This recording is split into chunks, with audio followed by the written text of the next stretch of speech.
cette épreuve. Ils ont affronté ce défi. J'aimerais que tu regardes à ta situation ce soir. Je ne sais pas le défi par laquelle tu traverses. Je ne sais pas la situation qui te trouble en ce moment. Mais j'aimerais que tu te dises en toi-même que l'Éternel est avec toi. Il est là dans ta vie. Il est présent à tout moment pour t'aider à relever ce défi. Le Seigneur voudrait que comme Shadrach et Abednego, que tu puisses affronter les challenges, que tu puisses affronter les défis. C'est pourquoi élève la voix ce soir et dis au Seigneur, je sais que tu es là. Je sais que tu es là dans cette situation. Je sais que tu es là dans cette situation.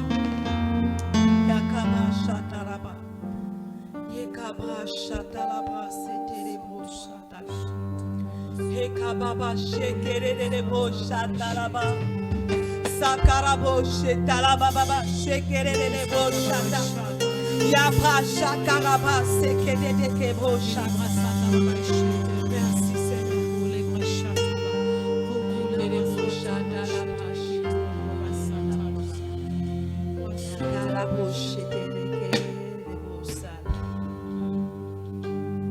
Je sais que tu es là, roi des rois.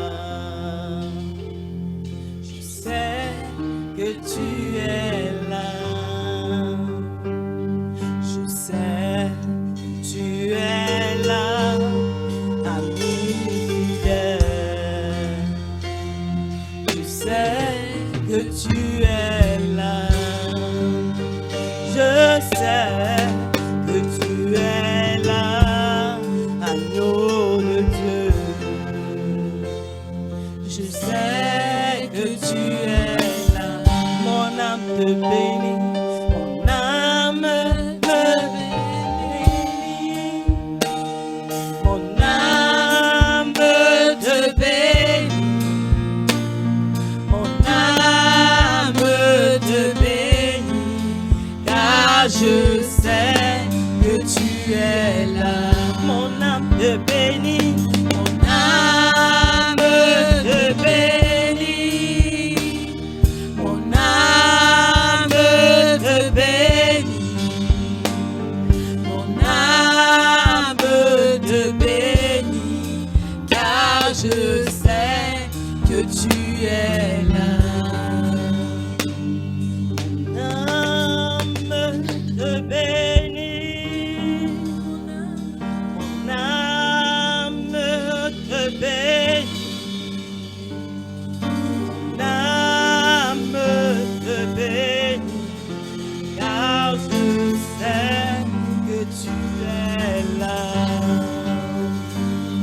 Mon âme te bénit, mon âme te bénit,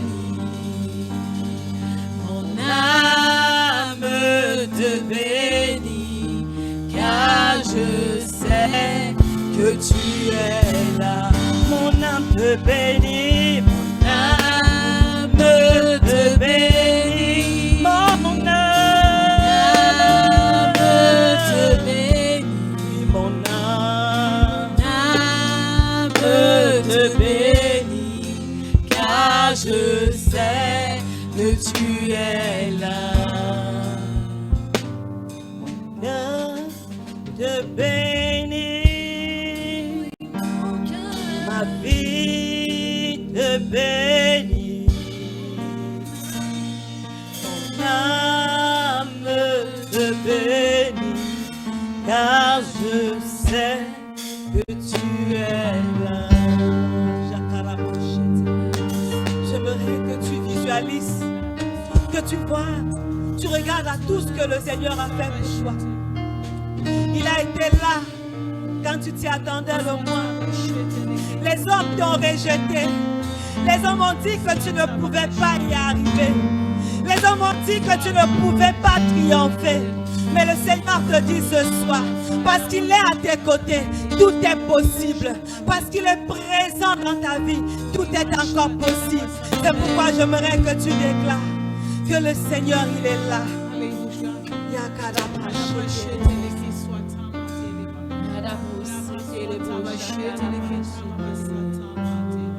Yondorobuskiri baba shekeri mama. Idaraba shekeri ma sataraba. Yondorobuskiri baba shandara. Sekeri mama. Reba sekeri bo shandara. Tu es le Dieu de toute grâce, tu es l'alpha et l'oméga. Nous te célébrons, Dieu souverain, et nous bénissons ton saint nom. Nous proclamons ta royauté et nous déclarons ta sainteté. Tu es le Dieu compatissant et miséricordieux. Tu es l'alpha et l'oméga. Le Dieu de toute grâce, c'est lui qui vit éternellement. Seigneur, du fond de nos âmes, nous te bénissons et nous te célébrons. Nous élevons ton nom, nous proclamons ta royauté. Nous déclarons, Père éternel, que tu es Dieu. Sois glorifié, Jésus.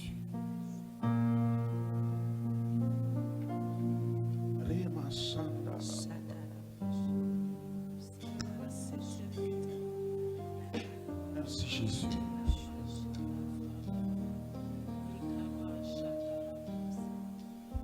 Merci Jésus.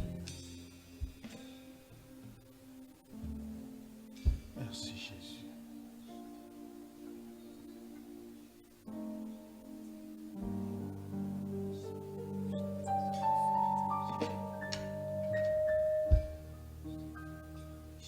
Merci Jésus. Alléluia. Est-ce que quelqu'un peut acclamer le Seigneur? Alléluia. Acclame, acclame Jésus. Acclame le grand conquérant. Acclame l'agneau immolé. Acclame le Dieu tout-puissant, celui qui était, qui est et qui revient. Il est l'ancien de jour, il est le Dieu tout-puissant. Alléluia.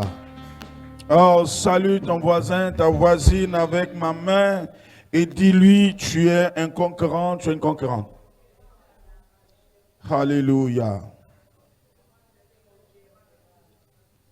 Alléluia, tu es un conquérant. Alléluia, alléluia, alléluia. Oh, béni sois-tu, Seigneur. Béni sois-tu, Seigneur. Alléluia.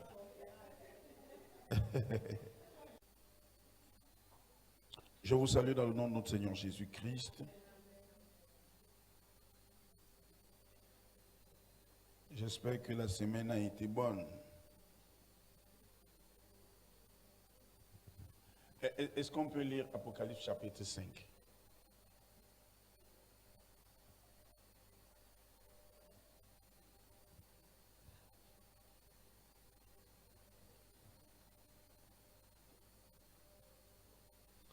À partir du verset 2.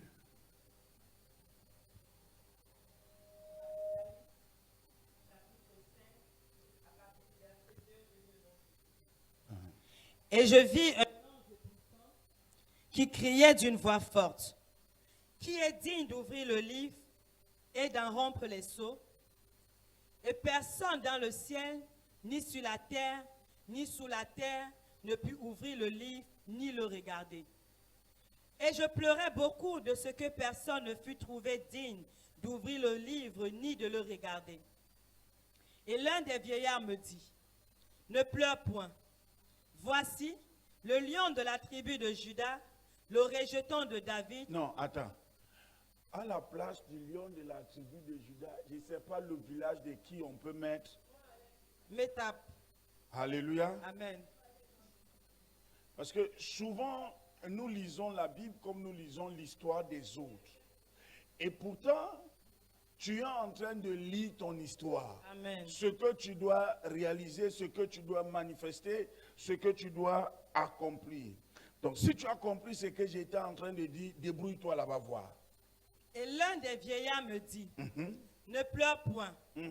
Voici, le lion de la famille Bafou, la rejeton de... Attends, tu es le ou tu es là? Voyons cette affaire au clair. La lionne. La lionne. D'accord, parce qu'en ce moment-là, on ne comprend plus les gens. Hein? Non. Et chacun déclare, se déclare bien, bien, bien. D'accord, reprenons la lecture. Et l'un des vieillards me dit, ne pleure point. Voici, la lionne de la tribu de Baphou, la rejeton de Métap, a vaincu pour ouvrir le livre et ses 7 sceaux. Et je vis, au milieu du trône et des 4 êtres vivants, et au milieu des vieillards, un agneau qui était là comme immolé. Il avait 7 cornes et 7 yeux, qui sont les 7 esprits de Dieu envoyés par toute la terre. Il vint et il prit le livre de la main droite de celui qui était assis sur le trône. Quand il eut pris le livre, les 4 êtres vivants et les 24 vieillards se prosternèrent devant l'agneau, tenant chacun une harpe et des coupes d'or remplies de parfums, qui sont les prières des saints. Et ils chantèrent un cantique nouveau en disant, « Tu es digne de prendre le livre et d'en ouvrir les sceaux, car tu as été immolé et tu as racheté pour Dieu par ton sang des hommes de toute tribu, de toute langue, de tout peuple et de toute nation. Tu as fait d'eux un royaume et des sacrificateurs pour notre Dieu, et ils régneront sur la terre. » Ils feront quoi? Ils régneront sur la terre. Où? Au ciel. Sur la terre. Sur la terre. Amen. Comment? Veuillez vous asseoir. Amen.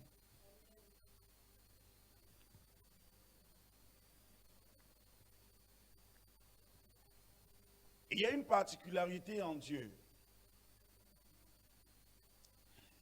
C'est que Dieu ne fait rien sans modèle. Dieu ne réalise rien sans avoir au préalable établi un modèle. C'est pourquoi plusieurs fois l'apôtre Paul dit, « Soyez mes imitateurs comme je le suis moi-même de Christ. » Alléluia. Jésus va dire, je ne fais pas ce que je veux, je fais selon le modèle que j'ai vu. Alors, si nous nous appuyons sur le principe de modèle, nous allons donc comprendre que les définitions que la Bible donne au sujet de la foi ne traduisent pas la vie de foi. Aussi, notre compréhension de la foi est erronée, ou alors inactive et impuissante. Alléluia.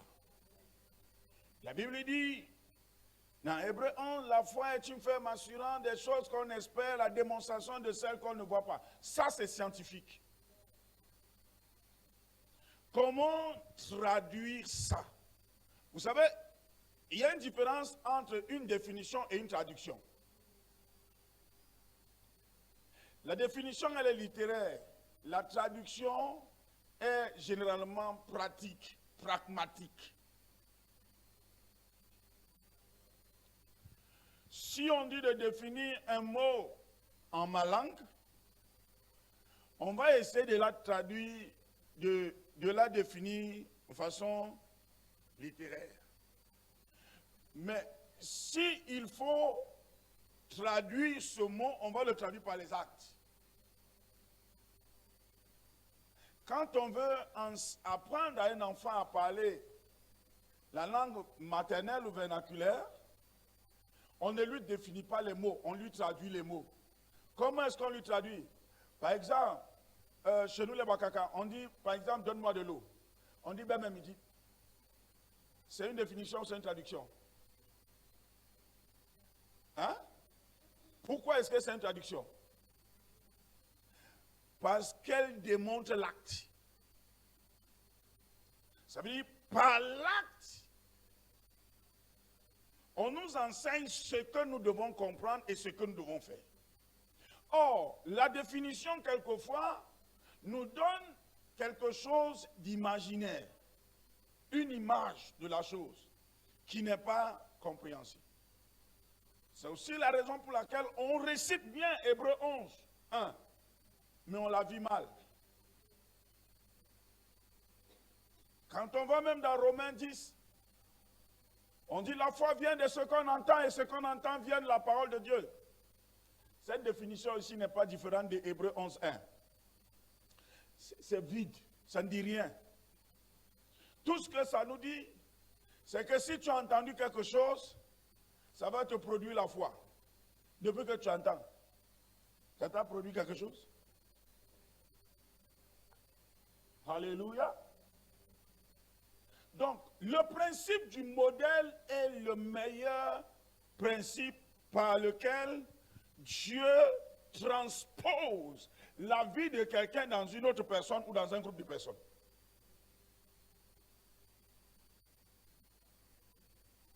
C'est quel principe? Alléluia.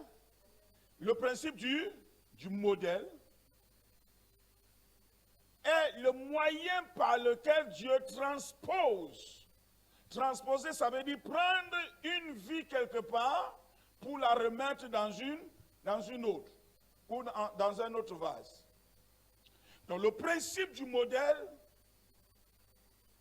est le principe par lequel Dieu veut créer une nouvelle génération d'hommes et de femmes. Jésus dit quelque part, il dit, celui qui croit en moi fera les œuvres que je fais et il en fera de plus. Ici, c'est le principe du modèle.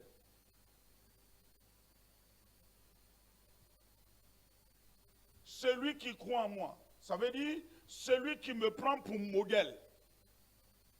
Celui qui copie ce que je fais.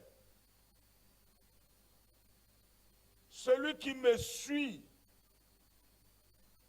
deviendra ce que je suis. Et il fera ce que je fais. Et même il fera des plus grands. Dans Colossiens chapitre 3, le verset 4, on peut lire? Je suis juste en train d'introduire quelque chose. Colossiens 3, verset 4. Restez assis, je vous en prie. Merci.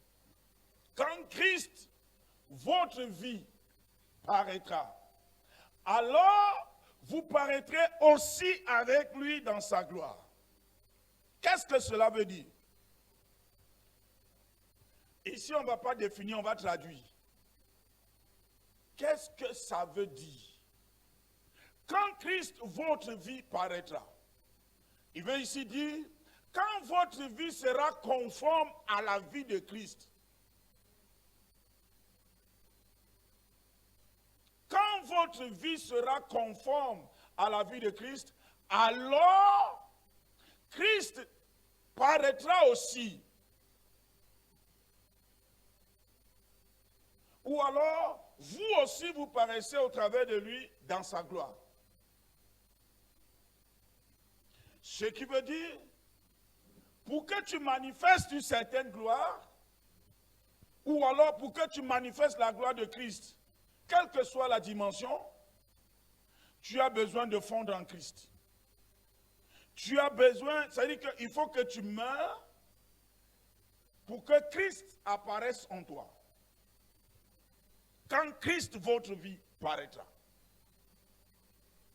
Si nous avons cette compréhension, cela change automatiquement notre rapport avec l'Église.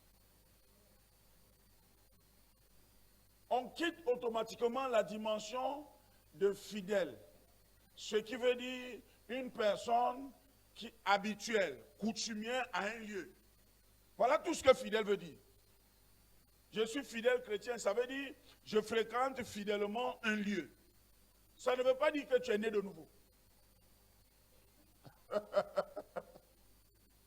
Parce que même dans le principe de la fidélité, si on veut bien regarder, tu n'es pas fidèle. Amen. Donc, si nous analysons très bien Colossiens 3, verset 4, ceci fait appel à un modèle. Il y a un modèle qui doit jaillir de nous. Il y a une vie qui doit jaillir de nous. Pour que cette vie jaillisse, il y a une vie qui doit mourir. Ce soir, nous parlons de la foi des conquérants, ou alors la foi du conquérant.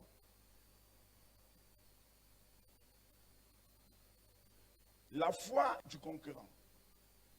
Et le texte est tiré de Hébreux, le chapitre 11, du verset 31 à 34.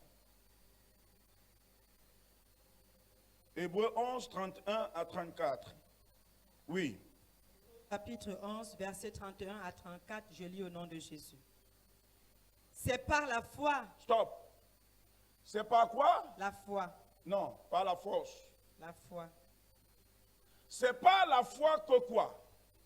Que Rahab, la prostituée. Oh! Une Prostituée. qui avait là? La foi. Que veut dire avoir la foi?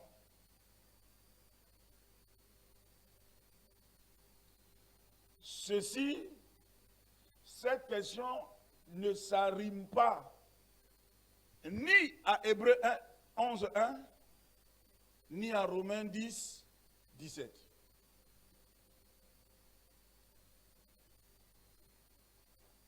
Parce que le principe de la foi n'est pas le même d'une personne à une autre. Le principe de la foi n'est pas le même d'une personne à une autre. Ceux que nous appelons les païens, ceux qui ne viennent pas à l'église, ont aussi ils ont aussi la foi. Ils agissent par la foi. C'est aussi la raison pour laquelle ils ont des résultats. Alors là, on revient à se poser la question, qu'est-ce que la foi? C'est l'action de croire résolument, avec détermination, à quelque chose dans laquelle on veut réussir.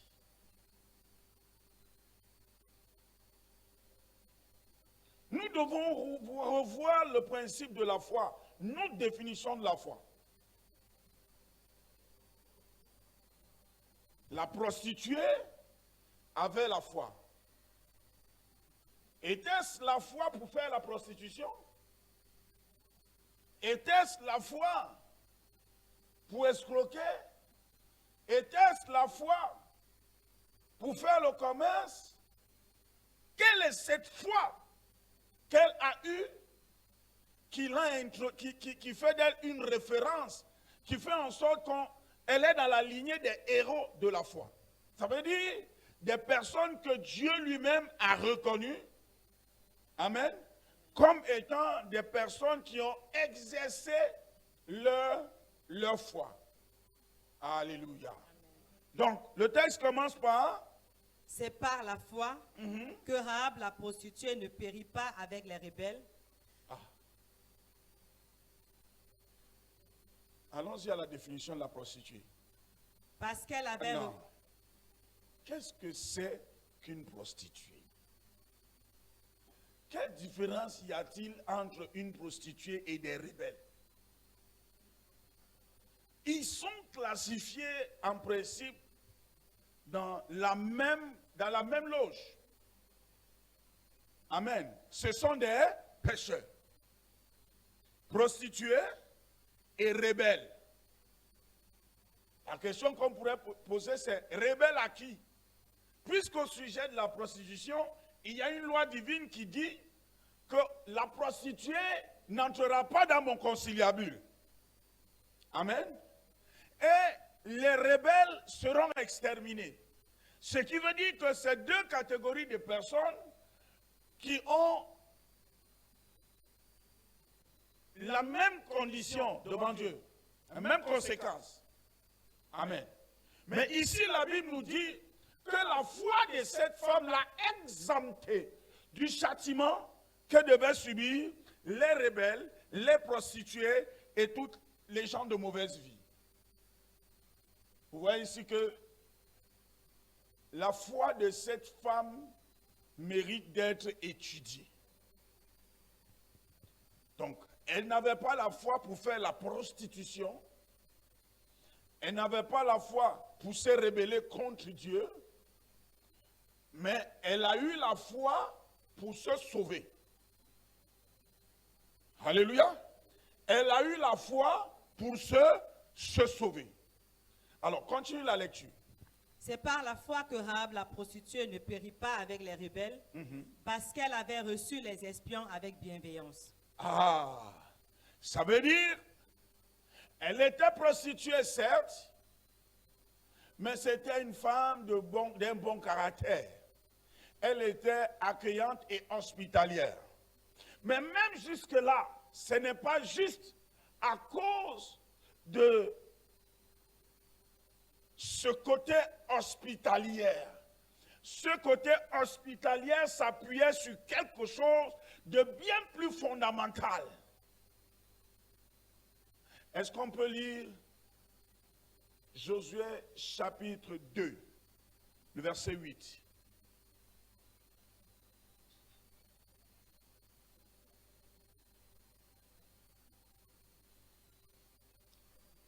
Josué chapitre 2, le verset 8. Josué chapitre 2, verset 8, il est écrit.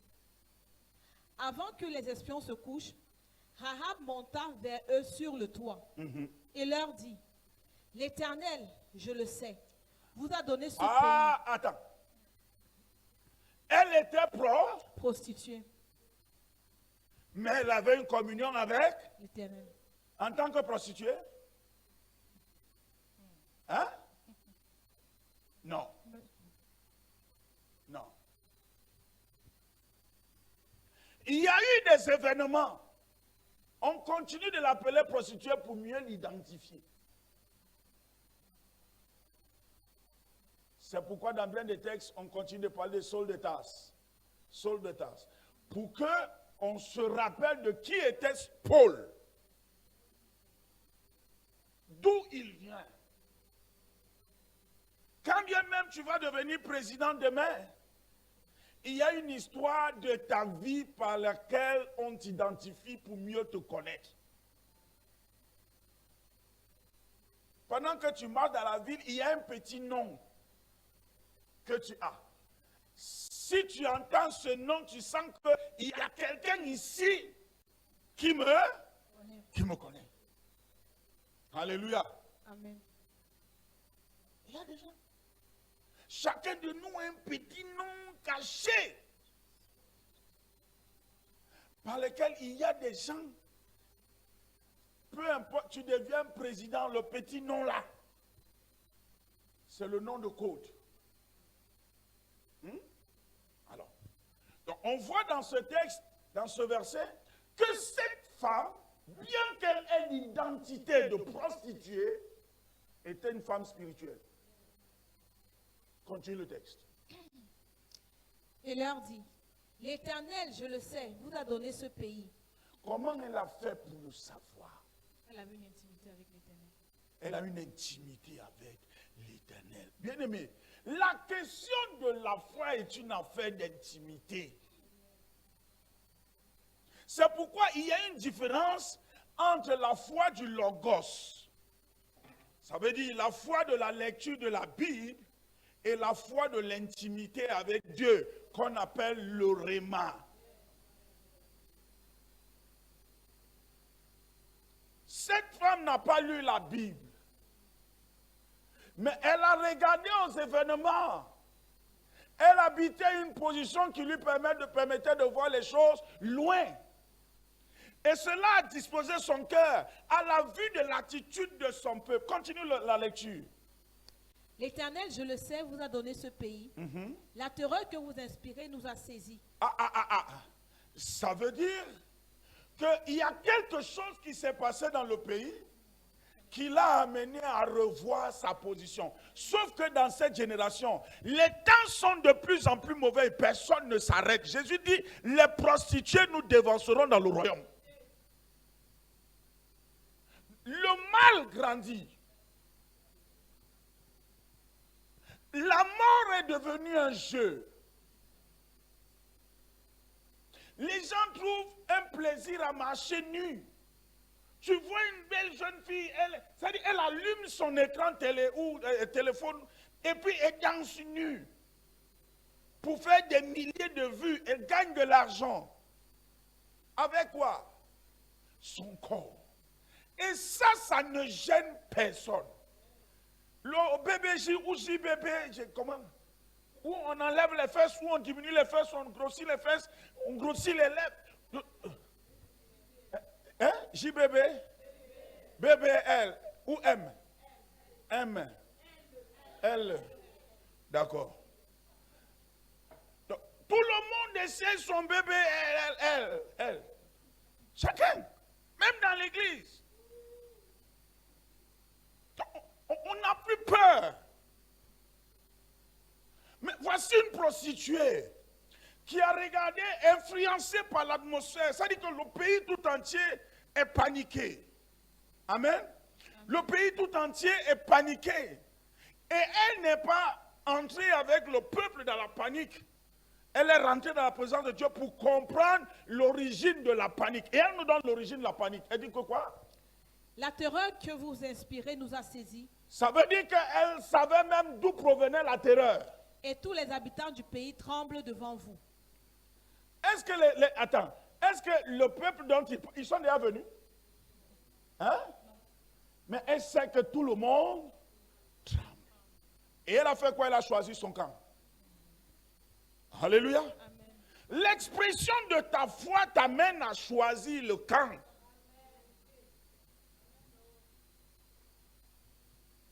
Elle était de ce peuple. Elle était de Jéricho. Mais là, elle a eu la révélation de Dieu. Elle a vu la réaction de son peuple. Tout le monde est paniqué. Et elle s'est dit en elle-même, je ne vais pas mourir. Je préfère être dans le camp des forts que d'être dans le camp des faibles. La foi est l'expression de la sagesse. La foi est l'expression de la sagesse. Et une sagesse qui provient du discernement. La capacité à sonder, à analyser les choses. On n'a pas toujours besoin d'entendre ainsi parle l'Éternel. Non. Dieu parle tantôt d'une manière, tantôt d'une autre. Les événements nous enseignent. Erreur! Celui qui sait sonder et comprendre dans quel temps nous sommes. Et cette femme a compris. Et ça l'a poussé à faire le choix. Quel choix? Continue. Verset 10. Car nous avons appris comment à votre sortie d'Égypte, l'Éternel a mis à sec devant vous les eaux de la mer Rouge. Et comment vous avez traité les deux rois des Amoréens au-delà du Jourdain, Sihon et Og, que vous avez dévoués par interdit. Nous l'avons appris et nous avons perdu courage. Et tous nos esprits sont abattus à votre aspect. Car c'est l'Éternel votre Dieu qui est le Dieu en haut, dans les cieux et en bas sur la terre. Continue. Et maintenant, je vous prie, jurez-moi par l'Éternel. Elle n'a pas dit jurez-moi par vous-même. Vous-même, vous pouvez mentir. Mais comme vous êtes serviteur de Dieu, dites-moi au nom de Dieu que quoi? Jurez-moi par l'Éternel que vous aurez pour la maison de mon père. Ah, elle n'a pas dit pour elle. Non, pour la maison de son père. Pour la maison de son père. Ça veut dire qu'elle ne se battait pas pour elle-même. Elle n'a pas exposé sa vie pour elle-même. Elle n'avait pas peur pour elle-même. Un conquérant, je l'ai dit, c'est quelqu'un qui se bat pour honorer le nom de son père. Amen. Un conquérant n'a pas peur pour sa propre vie. Yes, go on. Jurez-moi par l'Éternel que vous aurez pour la maison de mon père la même bonté que j'ai eue pour vous. Donnez-moi l'assurance que vous laisserez vivre mon père, ma mère, mes frères, mes soeurs et tous ceux qui leur appartiennent et que vous nous sauverez de la mort. Alors, ici, elle a payé un sacrifice. Le sacrifice de la bonté. Or, ce sacrifice de la bonté a failli lui coûter sa vie. Parce que le roi de Jéricho est venu lui dire, Kouroussé, tu as laissé entrer les espions dans cette maison, fais-les sortir sinon on te tue. Elle a été bonne pour les espions. Cela devait lui coûter sa vie et la vie de sa famille. Mais elle n'a pas reculé. Elle n'a pas eu peur jusqu'à abandonner. Elle a fait preuve de sagesse. Elle leur a dit, oui, ils sont entrés ici. Mais ils ont eu peur de vous. Ils sont passés par la fenêtre. Venez voir où ils sont partis, ils ont fui. Et pourtant, elle les avait. Vous voyez que 3 choses ici. Le conquérant n'a pas peur. Le conquérant ne panique pas. Le conquérant a un objectif clair qu'il vise et il est déterminé à l'accomplir. Le conquérant, ce n'est pas quelqu'un, ce n'est pas un fou. C'est quelqu'un qui agit avec sagesse. Et la sagesse provient de quoi? De la révélation. Cette femme a appris ce qui s'est passé. Ça veut dire de sa maison, elle a vu le peuple là sortir de l'Égypte. Elle est au courant de tout ce qui s'est passé en Égypte et de tout ce qui s'est passé sur le long du chemin. C'est une femme éveillée. Amen. Amen. Donc, nous revenons à toi. C'est par la foi que Rahab la prostituée ne périt pas avec les rebelles. Donc, nous avons compris la foi de Rahab. Amen. OK? Oui. Parce qu'elle avait reçu les espions avec bienveillance.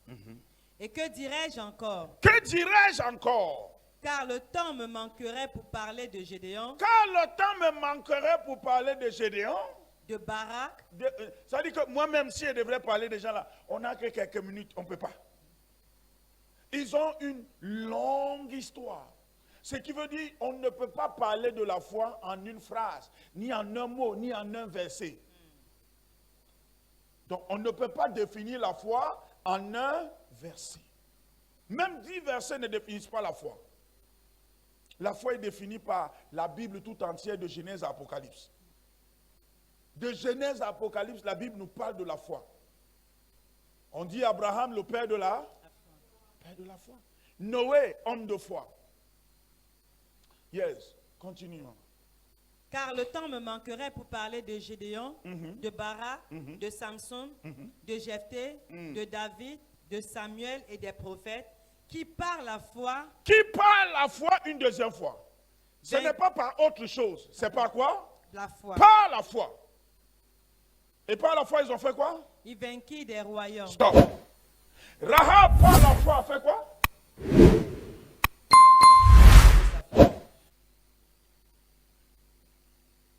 Donc David a mené les combats de sa destinée. Il n'a pas fui devant l'ours et le lion, il est affronté. Comment? Par la foi. Il dit le Dieu qui m'a délivré. Ça veut dire, il n'a pas fait de cette victoire-là un sujet de gloire pour sa propre force. Bien qu'il dise, quand l'ours venait arrêter une brebis, je cours, je l'arrête et je l'égorge. Quand le lion venait, et puis à conclusion, il dit le Dieu qui m'a délivré. Donc, ces victoires sur l'ours et sur le lion ne viennent pas de lui. Mais c'était le fondement de sa foi. Si Dieu m'a délivré de la patte de l'ours et du lion, il n'y a pas une guerre à laquelle il n'est pas capable de me délivrer. Sauf que nous oublions les victoires d'hier. Nous oublions les victoires d'hier. C'est aussi la raison pour laquelle nous sommes toujours en train de chercher une nouvelle foi. Une nouvelle foi. Mais David nous enseigne que le Dieu qui l'a délivré hier, il est le même face à ce défi, il sera toujours. Et nous, on oublie. On oublie que hier, Dieu t'a délivré de quelque chose. Dès qu'une situation se présente, qui va m'aider? Alléluia. Seigneur, Seigneur, je suis seul. Comment tu es seul? Hier, n'est-ce pas intervenu hier? Mais qu'est-ce qui s'est passé aujourd'hui pour qu'aujourd'hui tu penses que je ne suis pas avec toi? Si j'étais avec toi hier, je suis le même hier, aujourd'hui et éternellement. Mais la véritable question c'est, est-ce que toi-même tu es le même hier, aujourd'hui? Alléluia.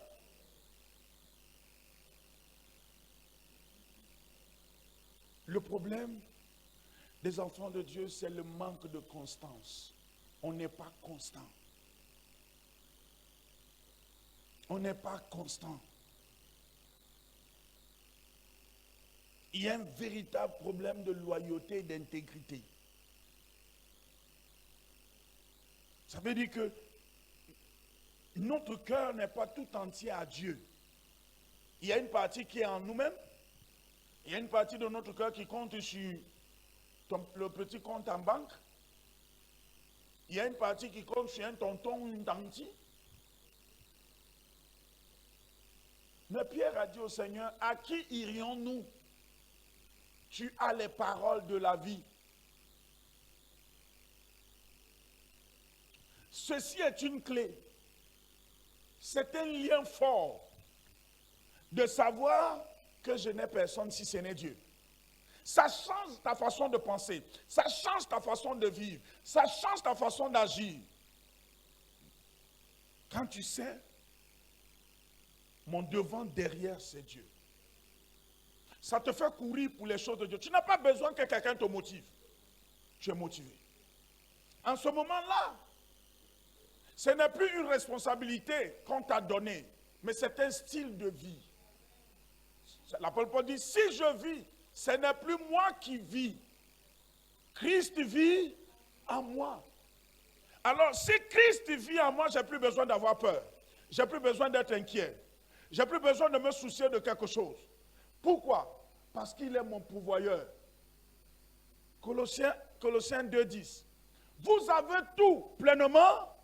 Ce qui veut dire quoi? Il est capable de tout. Il est la provision. Il est ton chèque tout risque.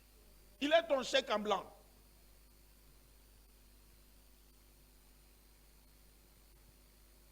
Et c'est ça la foi. La foi de David, c'était quoi? Le Dieu qui m'a délivré me délivrera, c'est tout. Alléluia.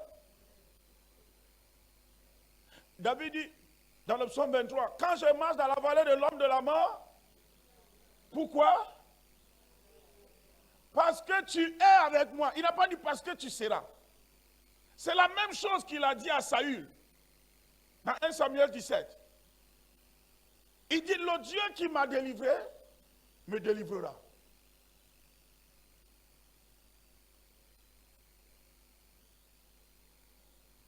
Il dit, quand je marche dans la vallée de l'homme de la mort, je ne crains aucun mal parce que tu es avec moi. Il dit, ta houlette et ton bâton me rassurent. Ça veut dire, ta houlette et ton bâton me canalisent. Quand je veux déborder, ton bâton me ramène. Quand je veux me décourager un peu, ta houlette me redresse. Notre véritable problème, c'est l'esprit de Pierre.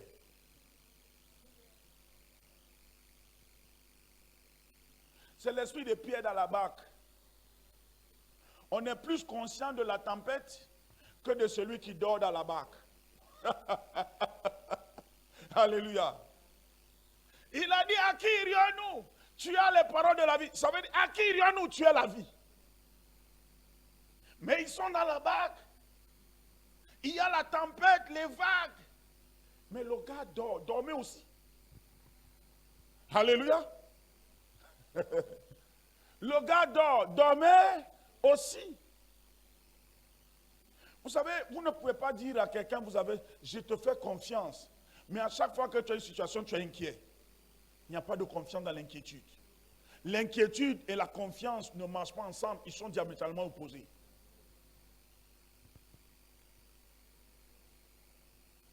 Là où il y a la confiance, il y a la sécurité, il y a la quiétude.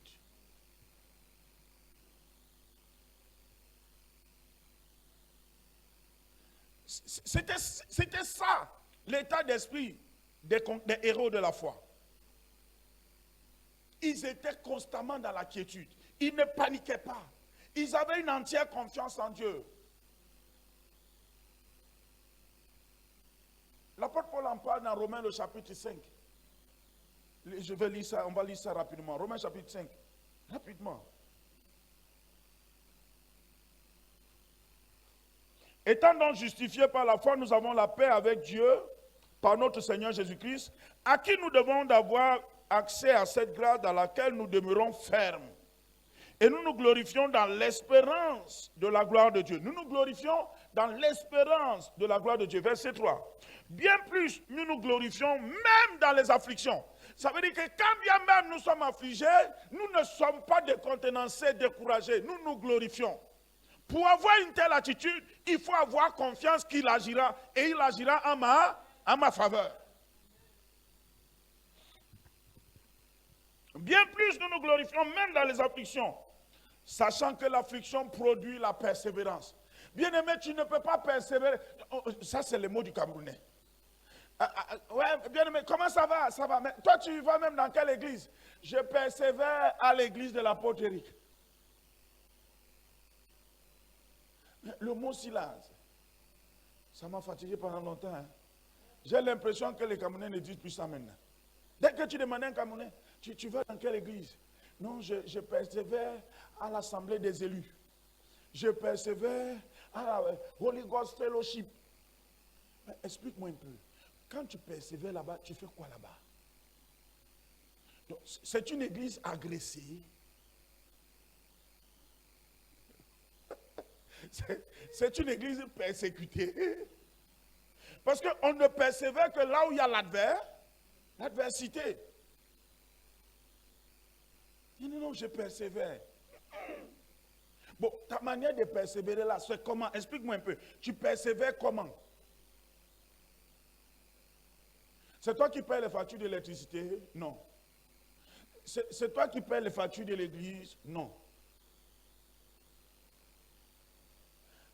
C'est toi qui payes les factures du pasteur? Non. Bon, explique-moi. Ta persévérance là, c'est comment? Parce que il n'y a persévérance que là où il y a oppression. Bon, qui t'oppresse là-bas? Pour que tu persévères là-bas. Quand tu analyses bien, c'est un rebelle de l'église. Ou c'est quelqu'un qui s'assoit seulement. Il vient, il s'assoit, il persévère comme ça. Il n'évangélise pas, il ne fait rien, mais il persévère, à s'asseoir sur les bancs. C'est les gens où dès que l'onction fait un peu comme ça, ils tombent, ils cassent les chaises. Ils persévèrent à casser les chaises. Ils persévèrent. Mais bizarrement, les Camerounais ne persévèrent plus. Je pense qu'ils sont convertis, mais ils ne persévèrent plus. Alléluia. Bien plus, nous nous glorifions même dans l'affliction, sachant que l'affliction produit la persévérance. Et la persévérance, la victoire dans l'épreuve. Et la persévérance, la victoire dans l'épreuve. Et cette victoire, l'espérance. Or, l'espérance ne trompe pas. Or, l'espérance ne trompe point. Pourquoi? Parce que l'amour de Dieu est répandu dans nos cœurs par le Saint-Esprit qui nous a été donné. Or, le Saint-Esprit est le gage de notre héritage. Le gage, c'est quoi? La garantie. Là où il y a la garantie, il y a exaucement de prière. Là où il y a le Saint-Esprit, il y a la présence de Dieu. Il n'est pas dit là où il y a les dons. Il n'est pas dit là où on tombe et on se relève. Mais là où il y a le Saint-Esprit, qui est l'Esprit de Dieu, là où il y a la présence de Dieu, il n'y a pas de manque, il n'y a pas d'échec, il n'y a pas de défaite. La mort n'a pas de pouvoir. Oh mort, où est ton aiguillon? C'est le péché qui ouvre la porte à la mort. C'est le péché qui ouvre la porte à l'échec, à la ruine, à la pauvreté. La pauvreté, conséquence du péché.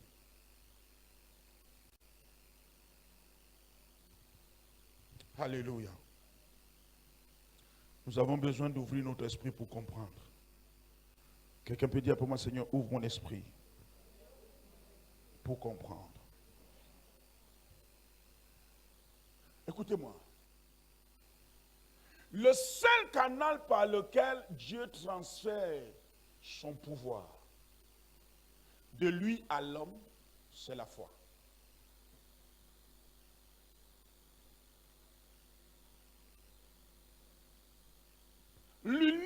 canal par lequel Dieu transfère sa personne à l'homme, c'est la foi.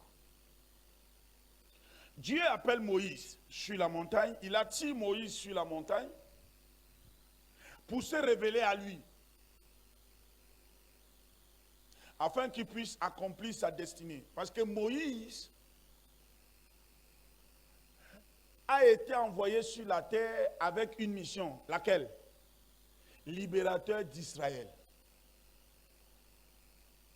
Moïse a-t-il accompli sa mission? Oui.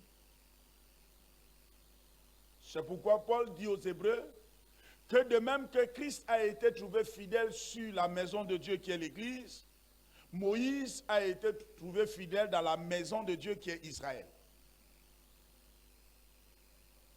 Alors, mais pour que Moïse accomplisse sa mission, il fallait que Moïse rencontre l'Éternel, celui qui donne le mandat.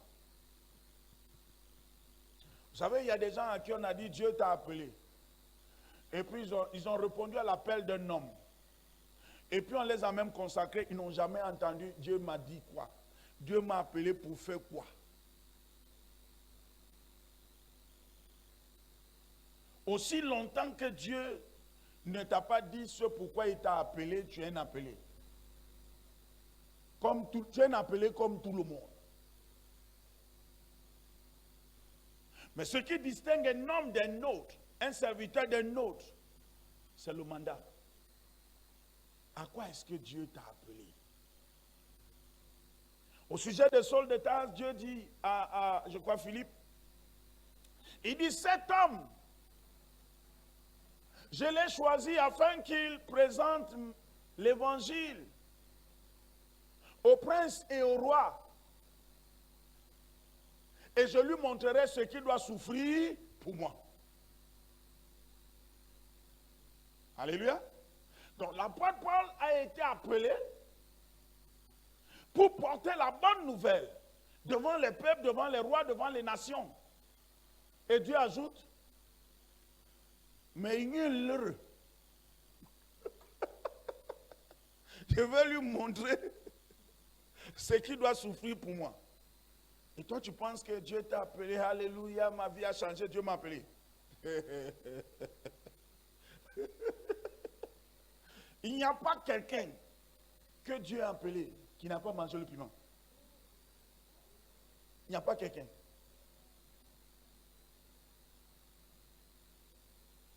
Donc, l'histoire de viens à Jésus, ta vie sera sauvée, c'est vrai.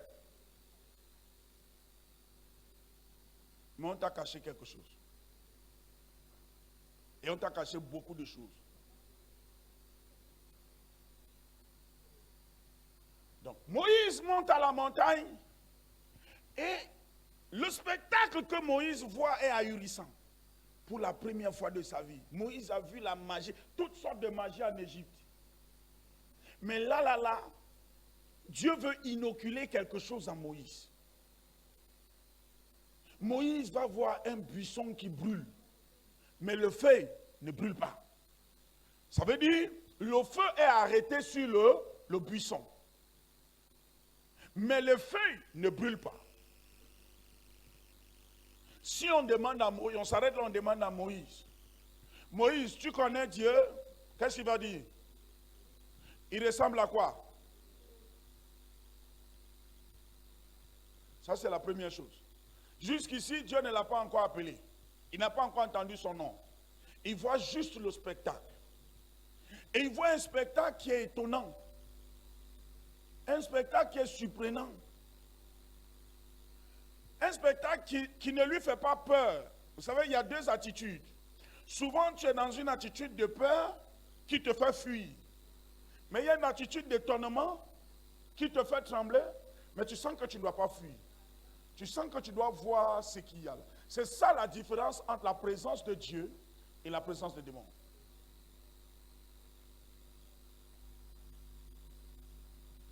Dieu va se révéler à toi dans toute ta gloire, mais tu ne vas pas fuir. C'est pourquoi généralement, dans la présence de Dieu, tu as comme l'impression qu'on t'a coupé les articulations. Tu es paniqué, mais tu ne peux pas courir.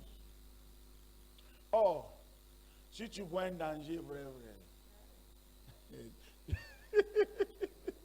Tu fais comment?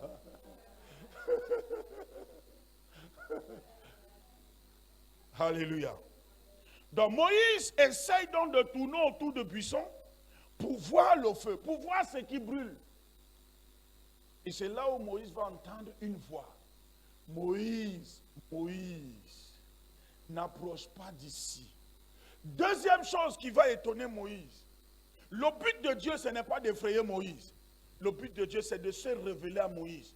Moïse doit savoir qui est Dieu. Ce n'est pas la chose en Égypte où on vous fait peur.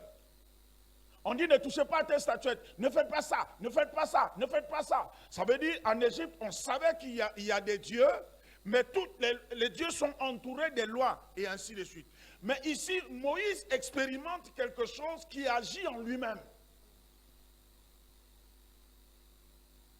Donc, bien aimé, si tu n'as pas encore vécu une expérience avec Dieu, you don't know him. Tu as lu la Bible. Tu as lu la Bible, c'est vrai. Mais tu n'as pas encore vécu. You need this experience. Tu as besoin de cette expérience où le Seigneur se révèle à toi. Ça doit être un sujet de prière. Parce que c'est le seul canal par lequel il y a un transfert. Il y a un transfert de la divinité à l'humanité. Il faut une rencontre. Il faut une rencontre. Rencontrer les hommes est une bonne chose. Mais il faut aller au-delà du voile. Il faut aller dans le lieu saint. C'est là où Dieu développe les héros. C'est là où Dieu développe les conquérants. Et Dieu va dire à Moïse, il va appeler Moïse par son nom. Troisième chose étonnante. Première, le feu.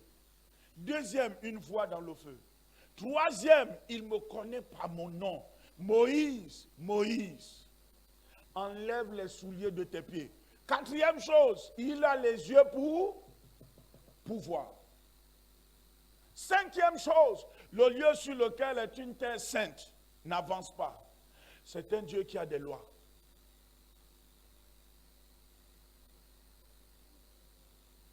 Mais jusqu'ici, ça ne suffit pas. Et Dieu va commencer à parler à Moïse. Dieu se présente à lui. Je suis le Dieu de tes pères, le Dieu d'Abraham, le Dieu d'Isaac, le Dieu de Jacob. J'ai entendu les cris de mon peuple, je connais ses souffrances. Je suis descendu pour l'en délivrer. Ce qui veut dire que Dieu ne peut pas utiliser quelqu'un qui ne le connaît pas et qu'il ne connaît pas. Ta foi peut te permettre de vivre certaines expériences. Mais tu ne peux pas utiliser Dieu ou Dieu ne peut pas t'utiliser si vous ne vous connaissez pas. You need encounter. Tu as besoin d'une rencontre. Parce que la rencontre développe la foi. La rencontre développe la foi.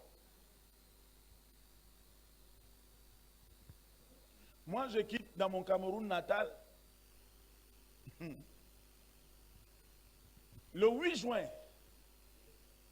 1997. J'arrive en Côte d'Ivoire le 9 juin 1997. En octobre de la même année, en quittant, j'ai été un gars dangereux. Retenez seulement ça. J'étais un gars qui n'avait jamais mis son pied dans une église.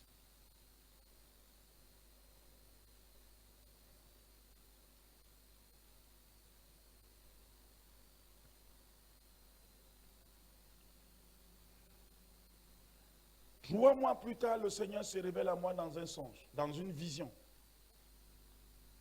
Je suis couché et j'ai une vision. Et dans la vision, je me retrouve en Égypte. Exode 7. J'ai vécu la chose clairement comme si j'étais présent. Tout compte fait, c'était sous mes yeux. Et ce qui me terrorise et qui me sort du songe, c'est quand les serpents de Moïse, le bâton de Moïse a avalé les serpents des magiciens.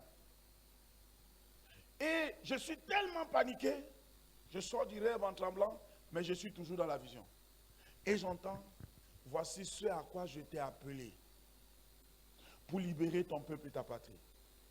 Je suis le Dieu d'Abraham qui te connaît, qui t'a amené dans ce pays pour que tu me connaisses. Mais tu resteras dans ce pays. C'est ici où tu apprendras. C'est ici où tu me serviras jusqu'à ce que je te ramène. C'est la raison pour laquelle, en 2010, le Seigneur se révèle encore à moi. Il me dit, Ewane, souviens-toi de ce que je t'avais dit. Le moment est venu pour toi de rentrer.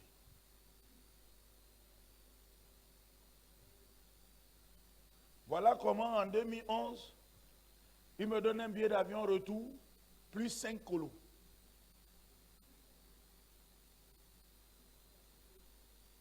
Je laisse une femme, un enfant de 9 mois, dans une maison avec des factures impayées. Et dans tout ça, tout ce qu'on a à la maison, il dit, vous n'avez rien acheté, vous n'en vendez rien. Il dit à mon épouse, marque le nom, distribue.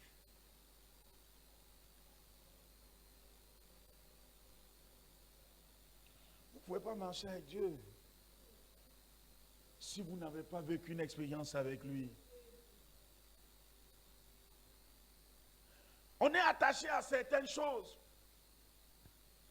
Parce que c'est ce qu'on a appris, on n'est pas détaché.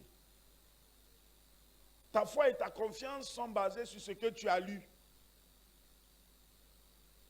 Il n'y a pas un rappel. Or, la base de mon alliance avec Dieu est liée à cette révélation. Quand il décide de m'introduire dans le ministère, je refuse. J'ai dit non, tu connais mon niveau intellectuel, je ne veux pas. Si tu veux que je sois là, je veux parler d'égal à égal avec les grands, je pose mes conditions. Et il me donne la Bible. Il pose la Bible sur mon bras gauche et il pose un cercueil sur mon bras droit. Et il me dit, si tu me suis selon ma parole, certes tu mourras, mais tu deviendras ce que tu veux. Donc, Dieu ne m'a pas promis l'argent, il ne m'a pas promis la gloire, il ne m'a pas promis les honneurs. Aussi, je suis totalement détaché de tout ce qui est gloire, honneur, argent et ainsi de suite. Parce que ça ne fait pas partie de mes promesses. Il m'a tout simplement dit, je prendrai soin de toi. C'est aussi pourquoi je n'ai pas peur.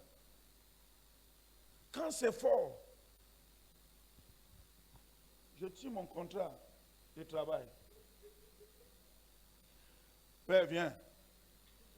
Tu m'as dit d'entrer dans le travail et tu prendras soin de moi. Ce n'est pas le chef du quartier qui a dit qu'il prendra soin de moi. Ce n'est pas un planton ou un directeur quelconque. C'est celui à qui appartient l'or et l'argent. Comment voulez-vous qu'il soit dans le manque?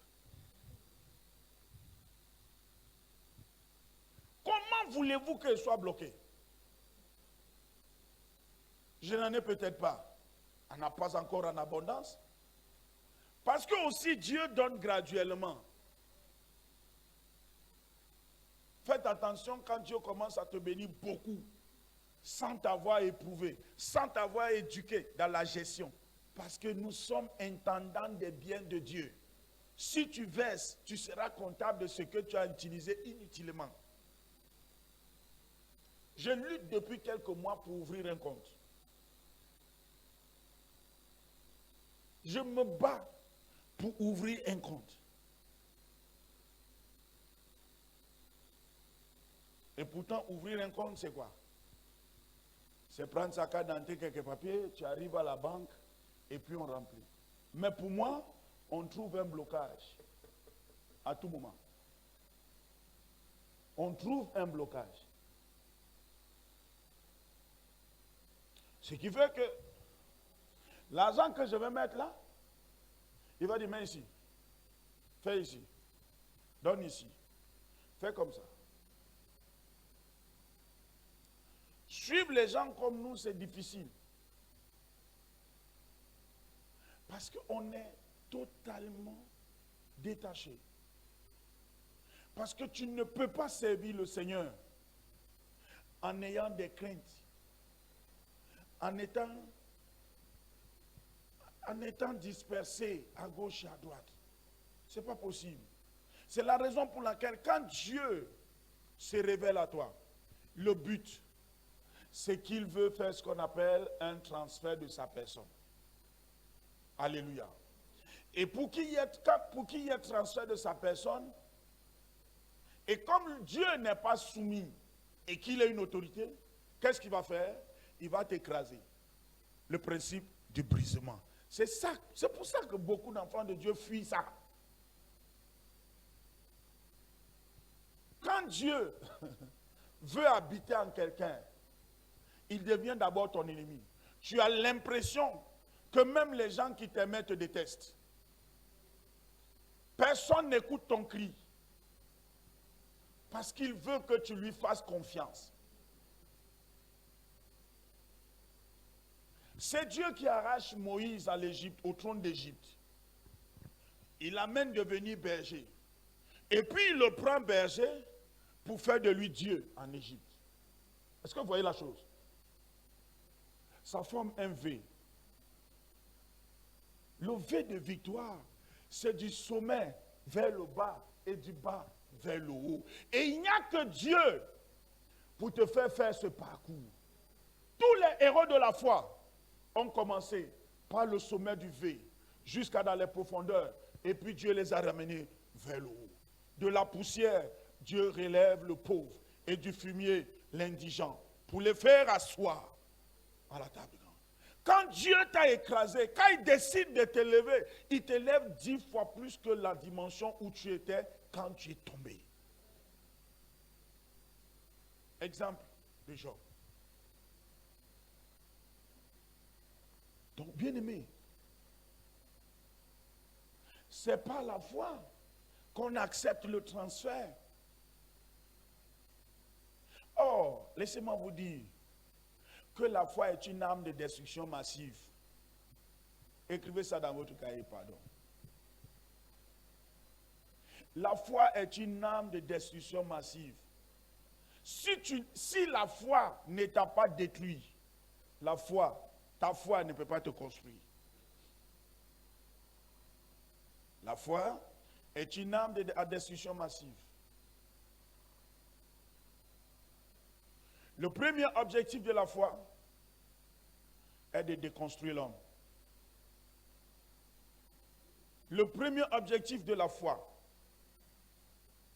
c'est de déconstruire l'homme naturel pour le revêtir de la nature de Dieu.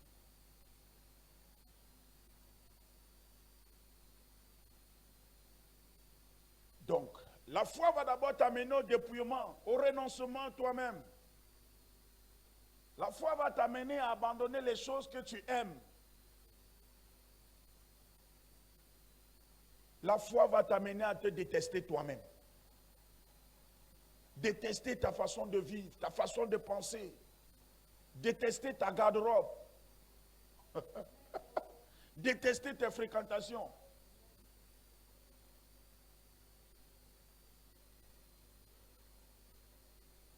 Si tu n'es pas victime de ta foi, tu ne peux pas jouir de la foi.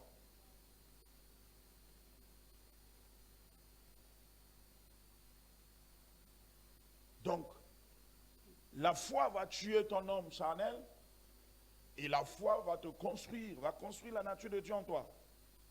Et à partir de ce moment, ce n'est plus toi qui vis, Christ vit en toi. Or, dans Colossiens 1, 27, la partie B, Christ en nous, l'espérance de la. Donc, à partir du moment où Christ est en toi, tu vis comment? Dans la gloire.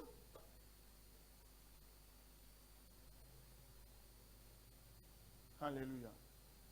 Généralement, on veut faire les grandes prières, on veut manifester les grandes puissances.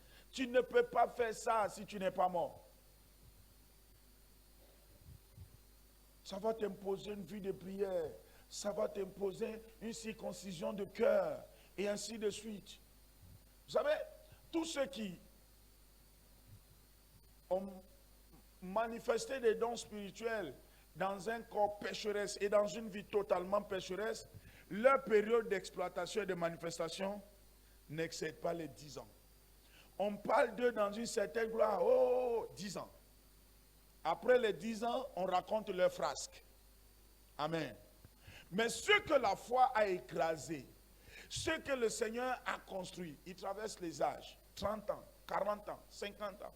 On voit les papas débrouiller, on voit les papas koumouiller, on voit, ils sont nombreux ces papas-là. 30 ans, 40 ans après, ils continuent d'organiser les croisades, ils ne font pas d'efforts. Les aveugles voient, les sourds marchent, les paralytiques, les sourds entendent, les paralytiques marchent. Les gens guérissent de toutes sortes de maladies. Mais on voit aussi les jeunes qui se lèvent à un moment donné, mais 10 ans plus tard, on les voit sur Facebook, Damina. Oh, tel était mon fils spirituel, tel n'est plus mon fils spirituel, tel est ceci, tel est cela. L'évangile dit ceci, l'évangile dit cela.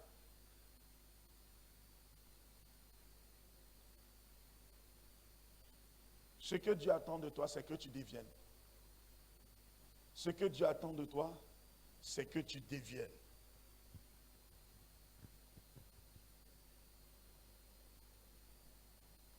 C'est que tu deviennes ce qu'il veut et non que tu transportes quelque chose, une gloire.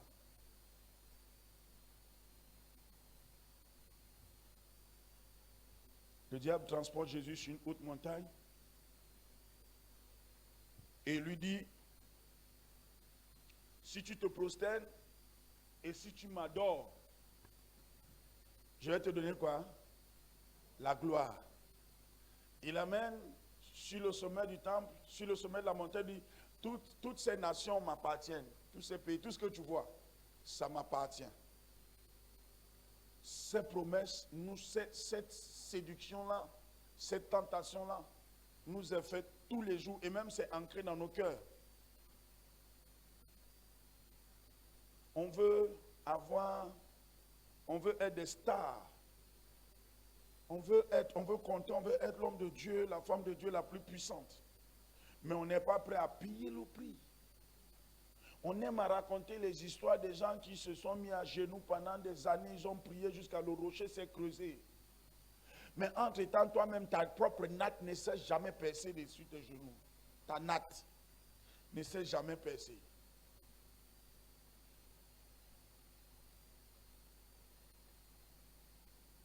Ce que Dieu attend de toi, c'est que tu deviennes. Alors, quand on dit ce que tu deviennes, ça veut dire ce que Dieu attend de toi, c'est que tu sois recréé. C'est que tu deviennes un objet nouveau dans sa main, un vase nouveau dans sa main. Ce que nous recherchons, c'est d'être la prochaine gloire, le prochain plus puissant, le prochain plus riche. Non. Si tu veux ça, tu es déjà tombé dans les mains du diable. Alléluia. Dis avec moi, Seigneur, façonne-moi. Seigneur, façonne-moi. Seigneur, utilise-moi. Seigneur, transforme-moi pour être utilisé. Au nom de Jésus-Christ, que ma vie disparaisse et que ta vie apparaisse en moi. Fais de moi l'empreinte de ton doigt et le prolongement de ta main. Mais Seigneur, renouvelle mon intelligence. Mets en moi les pensées de Christ. Accorde-moi la capacité de renoncer à moi-même pour revêtir ta nature. Seigneur, que ta pensée inonde mon cœur. Que ta pensée inonde mon âme. Que ta pensée inonde mon esprit. Afin que tous les jours de ma vie soient influencés par ta présence. Que ta parole trouve une place dans mon cœur. Que ta parole fasse les délices de mon cœur. Que mon âme s'attache à ta parole pour devenir un, afin que mes pensées soient influencées, afin que ma conduite soit agréable à tes yeux. Seigneur Jésus, distingue-moi dans la société par la qualité de vie, par les sentiments et les émotions, impulsés par ton esprit. Seigneur Jésus, que mes actions soient conduites par ton esprit. Père, fais de moi un parfum de bonne odeur dans ma famille, dans mon foyer et dans la société. Qu'on me voie et qu'on ait envie de te voir. Seigneur Jésus, que ma langue distille ta vérité. Que les paroles de ma bouche soient comme du miel. Pour réconcilier, pour réconforter, pour réconcilier, pour guérir et pour restaurer. Seigneur Jésus, utilise-moi par ton esprit. Merci Seigneur. Au nom de Jésus-Christ. Amen. Bien-aimé, Dieu ne peut rien faire avec toi si tu ne lui fais pas confiance.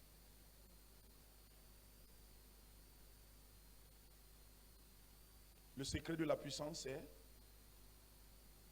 la confiance en Dieu. C'est tout.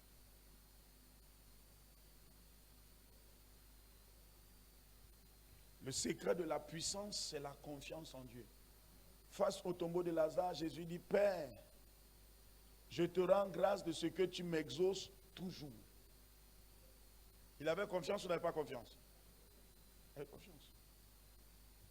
Moïse au bord de la mer, Pharaon et son armée viennent à vive allure, le peuple crie, il est paniqué. Et l'Éternel dit à Moïse, qu'as-tu à la mer? Il dit le bateau, il dit, mais dis au peuple de s'asseoir.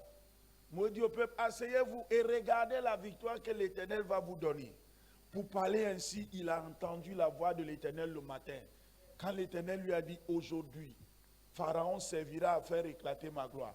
S'il vous plaît, cherchez à écouter la voix de Dieu. Ne soyez pas comme des gens qui prophétisent pointant, qui entendent la voix de Dieu pointant, mais qui après avoir entendu la voix de Dieu, marchent comme des personnes aveugles, sourdes, qui n'ont rien entendu. Le même Dieu qui a parlé à Moïse, c'est le même Dieu qui te parle. Mais Moïse a été glorifié parce qu'il faisait entièrement confiance à celui qui lui parlait. Moïse dit, asseyez-vous et regardez la victoire que l'Éternel vous donne aujourd'hui.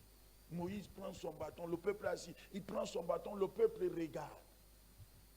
Moïse prend son bâton, il lève, il fend la mer fait vous.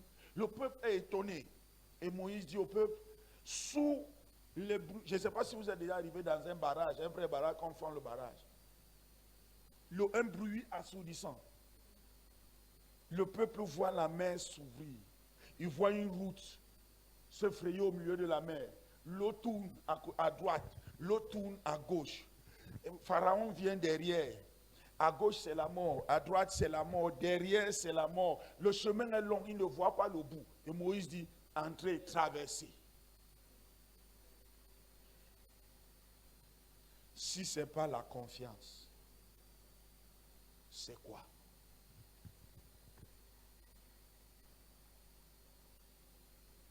Jésus marche sur l'eau dans la nuit. Les disciples crient, oh, un démon, un vampire. Oh. Jésus dit, oh, Pierre avance, Jésus avance. Pierre dit, ah, c'est toi? Il dit, oui. Bon, il dit, maintenant, ordonne que je parte d'ici vers toi. Le Seigneur dit, viens. Pierre a confiance. Il marche sur l'eau. Puis un vent souffle. La confiance de Pierre disparaît à l'instant. Et aussi longtemps, dès que la confiance de Pierre disparaît, il s'enfonce. Immédiatement, il s'enfonce. Donc le doute nous fait échouer. La confiance nous rend constants. Le doute nous fait échouer. La confiance nous rend constants.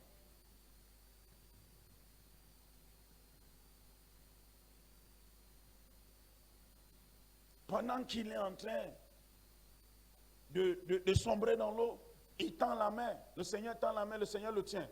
Quand le Seigneur le tient, il ne descend plus. Amen. Quand le Seigneur le tient, il ne descend plus. Et les deux vont marcher sur l'eau pour retourner dans la barque. Ça veut dire que la main de Pierre dans la main de Jésus l'établit à la même dimension que Jésus. Et toi, tu veux marcher seul. Et tu veux que Dieu t'utilise. Comment? Comment?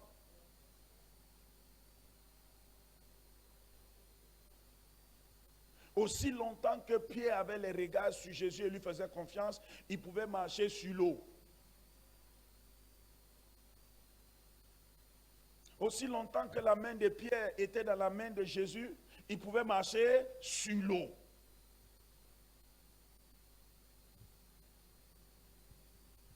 C'est ta confiance qui t'établit. Et c'est ton incrédulité qui te détruit. Que Dieu nous bénisse. Merci Seigneur Jésus. Nous avons terminé pour ce soir. Alléluia.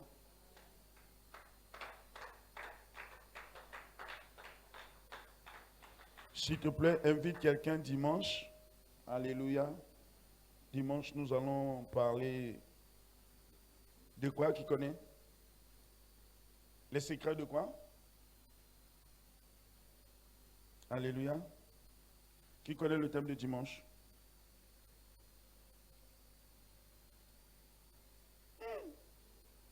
Les servants de Dieu, les serviteurs de Dieu de cette église. C'est-à-dire que vous n'avez même pas invité quelqu'un. Ça, c'est clair. C'est-à-dire qu'au moins pour inviter quelqu'un, tu ne dis pas à la personne, viens juste à l'église chez nous. C'est-à-dire tu lui prêches le thème. Seigneur Jésus, je te fais confiance. No matter how it is. Et je suis déjà noyé. Je te fais confiance. Amen. Tenons-nous debout. Nous allons apporter notre offrande. Mais on n'apporte pas l'offrande aujourd'hui.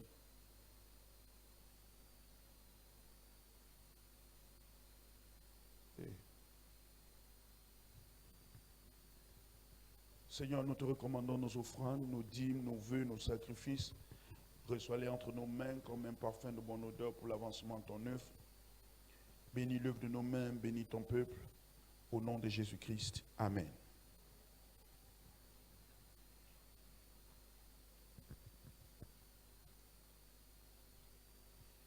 Le secret d'une vie victorieuse. Amen. Nous prions pour la fin. Seigneur Jésus, nous te disons merci. Merci pour ce moment que nous avons passé dans ta présence. Merci parce que nous croyons que nous avons reçu une portion de toi ce soir. Merci parce que nous croyons que notre foi a été boostée. Merci parce que tu nous as donné l'assurance que tu es avec nous si nous te faisons confiance. Seigneur, révèle-toi toi-même à nous, à chacun de nous, comme tu t'es révélé à Moïse. Donne à chacun de nous plus d'une occasion de te faire davantage confiance. Seigneur, nous ne voulons pas fonder notre foi juste sur les Écritures. Nous voulons la fonder sur des expériences réelles.